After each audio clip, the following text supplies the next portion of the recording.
I'm Molly Martinez at the State House, where Tuesday Governor Mike DeWine says since the beginning of this pandemic, we are about $1 billion over budget, and that money has to come from somewhere.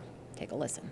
Today, I am announcing a $775 million budget reduction in general revenue fund spending for the remainder of 2020. With just 2 months left in the fiscal year, Governor Mike DeWine announced massive budget cuts from virtually every corner of the state. The biggest cuts, however, are $300 million from schools and $210 million from Medicaid.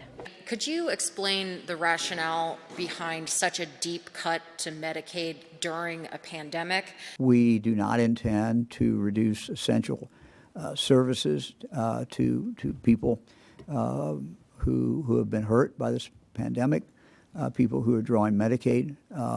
So it's a big budget, and we're confident that we can find that and will find that $200 million out of there. Lieutenant Governor John Husted says these times are unprecedented, and so are the solutions. I can never recall a period where we went in basically a 2-month period to having $1 billion swing, from having more revenue than we had estimated to having far less revenue. $200 million overage to a $779 million shortfall. But why isn't this problem being solved by the Rainy Day Fund?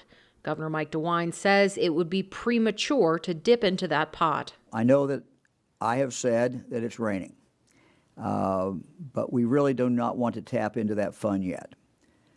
This rain is not a passing spring shower. It could be, we don't really know, but could be a long, cold, lingering storm.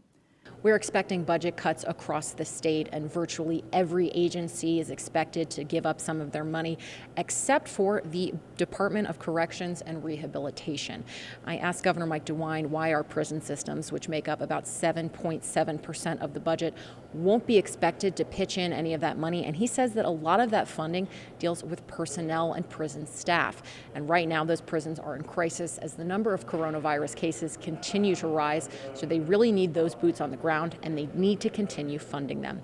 We're going to have a lot more coming up. We hope you stay with us. At the State House, Molly Martinez, Spectrum News.